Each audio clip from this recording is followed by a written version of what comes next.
হঠাৎ খিদে পেয়ে গেলে তখন আমরা কি খাবো না খাবো ভেবে পাই না। হঠাৎ খিদেতে যদি এটা বানিয়ে খাওয়া যায় তাহলে পেট তো ভরবেই, তার সাথে মনও ভরবে। অল্প উপকরণে আর ঝটপট করে বানাতে পারবে। আসসালামু আলাইকুম, চলে এলাম আরো একটি দুর্দান্ত টিফিনের রেসিপি নিয়ে। আজ আমি তোমাদের সাথে পটাটো গার্লিক নুডলস রেসিপিটি শেয়ার করব। আর এর জন্য আগে থেকে আমি 5টি আলু সেদ্ধ করে রেখেছি। তো এখন আলুগুলোর খোসা ছাড়িয়ে আলুগুলোকে খুব ভালো করে ম্যাশ করে নেব। মাথায় রাখতে হবে আলুর মধ্যে গিটলি ভাবটা যেন না থাকে।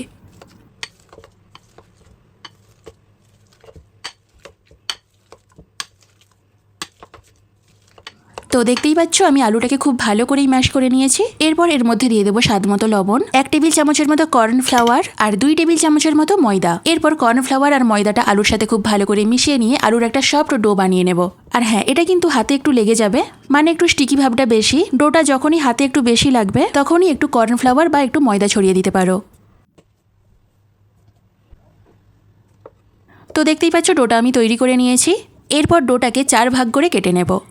এবার এক একটা ডো নিয়ে ওপরে একটু ময়দা ছড়িয়ে দিয়ে ডোগুলোকে এইভাবে লম্বা লম্বা করে বানিয়ে নেব। কি এগুলো দেখে কিছু মনে পড়ছে? মনে আছে ছোটবেলায় মা যখনই আটা মাখতো তখনই মায়ের কাছ থেকে একটু আটা নেওয়ার জন্য জেদ করতাম। সে মা আটা মাখুক আর ময়দা মাখুক, যাই হোক না কেন মায়ের কাছ থেকে জেদ করে একটু আটা বা ময়দা নিয়ে প্রথম কাজ হতো এইরকম সরু সরু করে সাপ বানানো। তো সেই ছোটবেলার মতোই এখন আমি ডোগুলো দিয়ে এইরকম সাপগুলো বানিয়ে নেব। তো সব সাপগুলো একসঙ্গে বানানো হয়ে গেলে এরপর এগুলোর মাথাগুলোকে একসঙ্গে সমানভাবে রাখবো, যাতে একসাথে সমান করে কাটতে পারি।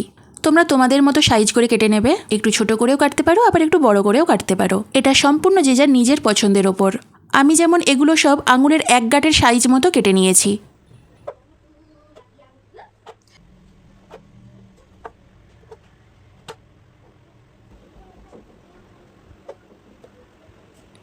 তো দেখো সবগুলো আমার কাটা হয়ে গেছে। এরপর এগুলোকে তুলে নেব। তুলতে গেলে হয়তো একটু জড়িয়ে যাবে, তার জন্য চিন্তার কোনো কারণ নেই, কারণ এগুলো ফুটন্ত পানিতে দেওয়া মাত্রই নিজে থেকেই এগুলো ছেড়ে যাবে। তো দেখো আমি আগে থেকেই পানি বসিয়ে দিয়েছিলাম, পানিটা ফুটতেও শুরু করেছে। এরপর এই ফুটন্ত পানির মধ্যে নুডলসগুলো দিয়ে দেব। এগুলো কিন্তু ফুটন্ত পানির মধ্যেই দিতে হবে, পানি না ফুটলে কিন্তু এগুলো দেওয়া যাবে না। পানি না ফোটা অবস্থায় এগুলো দিলে নুডলসগুলো নরম হয়ে গিয়ে ভেঙে যাবে। মোটামুটি 3 থেকে 4 মিনিট আমি এগুলো ফুটিয়ে নেব।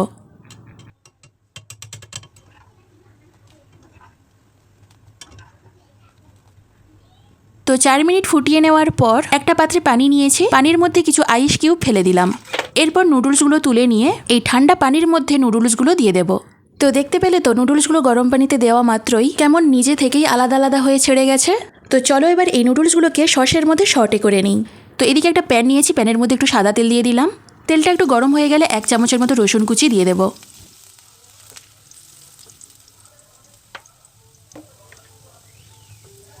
রসুন কুচিটা নাড়াচাড়া করে একটু লাল লাল করে ভাজা হয়ে এলে দিয়ে দেবো 2 টেবিল চামচের মতো টমেটো সস, 1 চামচের মতো সয়া সস, 1 চামচের মতো চিলি সস। এর মধ্যে একটু লঙ্কার গুঁড়োও দিতে পারো, যেহেতু আমার বাচ্চারা এগুলো খাবে তাই ঝালটা আমি খুব বেশি দিচ্ছি না। এরপর ঠান্ডা পানি থেকে নুডলসগুলো ছেঁকে নিয়ে সসের মধ্যে দিয়ে সসের সাথে খুব ভালো করে মিশিয়ে নেব। সব শেষে অল্প একটু কাঁচা লঙ্কার কুচি আর একটু ধনেপাতা কুচি ছড়িয়ে দেব। এর মধ্যে তোমরা একটু সাদা তিল ছড়িয়ে দিতে পারো, সেক্ষেত্রে টেস্টটা অনেক বেশি বেড়ে যাবে। আমার কিন্তু সাদা তিলটা এর মধ্যে দিতে একদমই মনে ছিল না। তো সবশেষে লবণটা চেক করে আরও একটু লবণ দিয়ে দিলাম। তো ব্যাস কিছুক্ষণ নাড়াচাড়া করেই এটা তুলে নেব।